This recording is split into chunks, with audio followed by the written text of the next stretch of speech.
Interesting stuff there, MM. Thank you so much. It's still Wake Up Nigeria, and raising children in this day and age goes beyond paying just tuition fees and buying clothes. There are values to be passed on from parents to children, and there's often so much attention placed on the girl child that we might have forgotten about raising the male one right. Parenting expert Charity Babatunde is right here with us to discuss this very important issue. Welcome back to the studio. Thank you very much. It is good to be back. Okay, so mothers and sons. I've always wondered about this because I don't have sons yet. I'm all about the girl child, even in my own private life, things I do on the side. But I've actually wondered why a lot of people consider that we've not been raising the male child right. What is it that mothers have been doing wrong? Okay. I'm not sure whether it's really an issue of what mothers have been doing wrong or the fact that society has not noted that a shift has taken place. Okay. You're right in saying that a lot of emphasis has been on the girl child in recent times.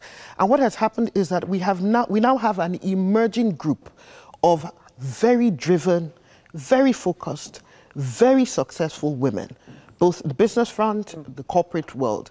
And we haven't paid enough attention on equipping the male child with the skills that they need to coexist with that kind of woman, whether it's in the workplace or in the home front. Okay, so we're saying that what you're saying is that the girl child is being raised to be stronger, more confident. Absolutely. But then the male child is also growing up at the same time without those skills. It's assumed that he's already strong and confident. Oh, wow. But what was not taken into consideration is the fact that, I mean, when you raise a girl and she decides to go for it, we're passionate people. So we really go for it.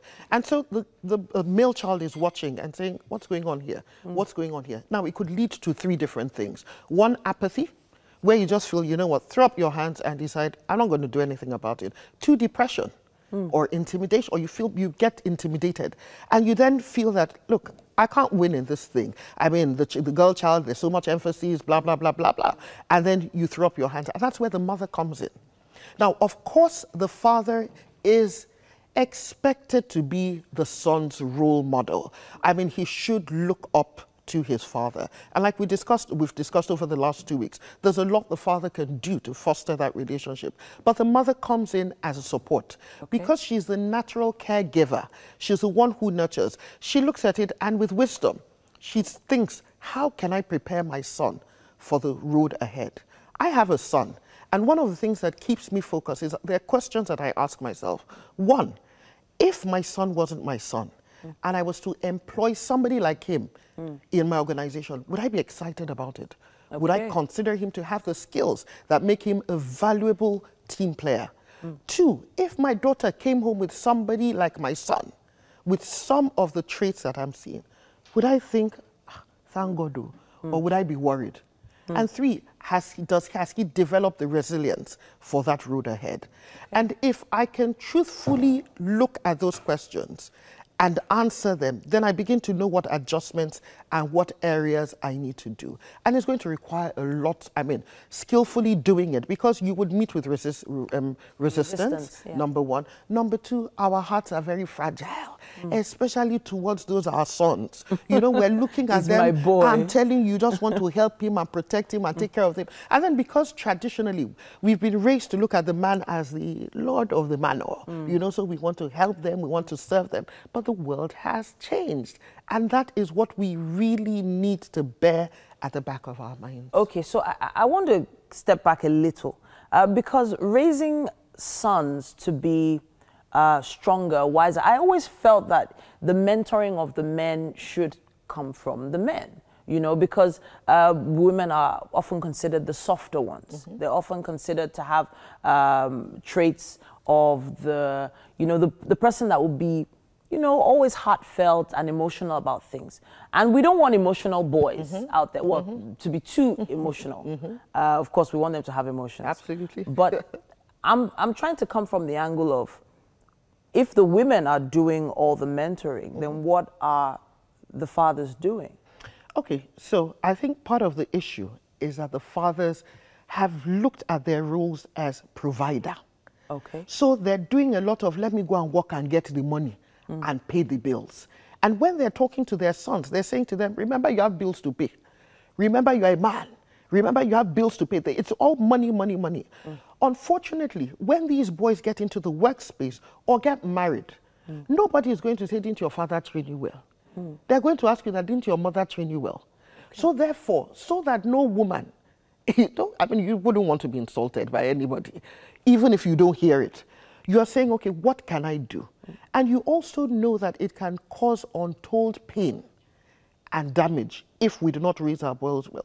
You step up to the plate. Okay. You're pushing your husband, edging him along to say, you know what, do this for the boy. We need to do this for our son and all that. But you're also taking up some of the responsibilities. And you're doing it, I mean, the angle you will come from as a woman will be slightly different. Or, yeah. I'm trying to think of if we could list some skills that our boys need to be men. Is it possible to list a few, just a few? We can try. One is, it is an essential life skill as far as Charity Babatunde is concerned, to develop some domestic skills. Okay. And you start early. Okay. So from age 4, you begin to teach him, wash your plates, lay your bed, take care of your home. That's one. 2 is decision making. Okay. Because you will find yourself in situations where your mom is not going to be able to answer all the questions for you or your dad. So decision making is a skill. Assertiveness is a skill. Being able to stand up and speak up. Self-confidence is something that needs to be developed. And I think one of the areas that mothers need to be particularly careful about is in the area of building resilience. What helps to build resilience? Challenges. But we're too quick to rescue them from those challenges. We don't let them go through it. You know what? We're going to take a short break and we'll be coming back to continue this discussion. It's still Wake Up Nigeria.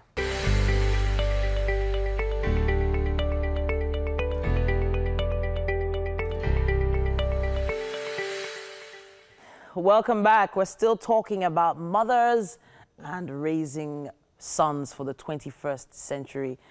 We're still in the studio with Charity Babatunde, and we've been talking about it with a lot of vigor, really, because I really feel kind of emotional about it, because there are some things that I wish I had, you know, known when it comes to even some of my family members, and the way my mother decided to raise my brother, you know, and I used to wonder, why is she doing this? You know, leave this boy alone, you know, this kind of, but that is something that we should discuss. Tough love. Doing things, making it really hard for them when they're young, instead of making things easier. What's your opinion on that? Oh, I agree 100%. I mean, tough love is different from wicked love. Okay. So let's clear that. Okay. Tough love means that you know that somebody needs to rise up and take on responsibility and do things that they need to do because it's in their best interest. Now, what happens is that a lot of mothers naturally tend to look at their sons through rose-tinted glasses. He can do no wrong. Okay. You know, he's the next best thing to sliced bread. And you are there. He's my son. He's my son. This is my son that I, you know, so we need to take off those glasses because the world is not that kind. And no boss or woman wants to find themselves having to baby a grown adult.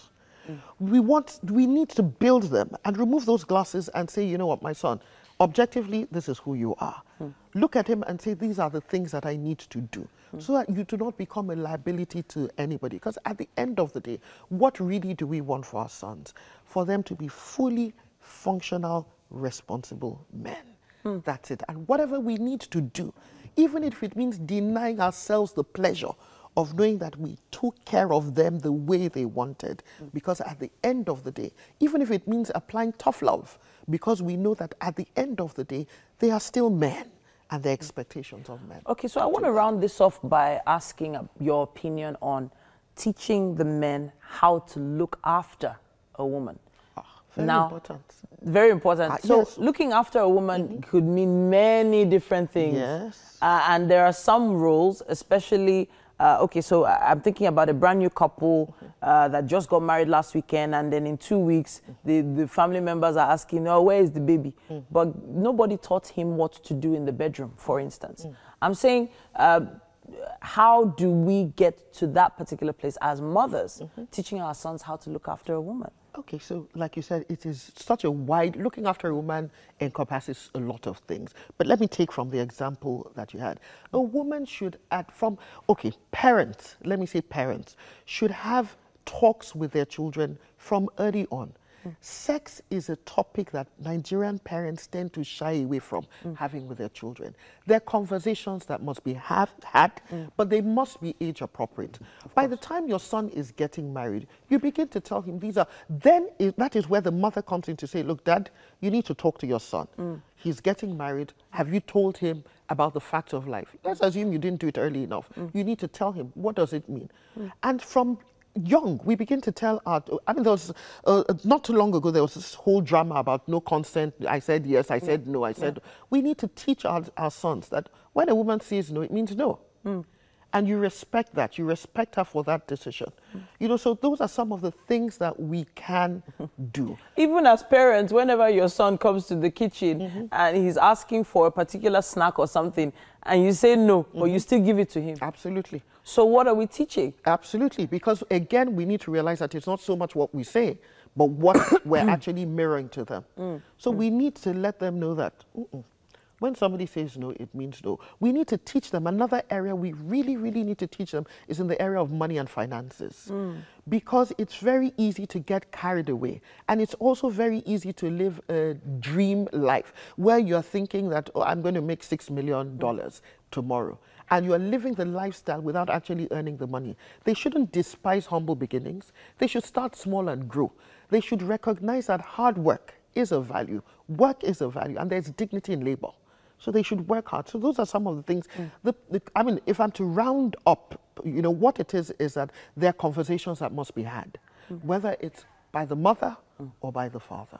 Thank you so much once again for coming to the studio. It's always a pleasure having you here. And hopefully we've been able to get to the bottom of that topic and create some conversations this holiday. Make sure you tag us online with your responses with the hashtag WakeUpNigeria.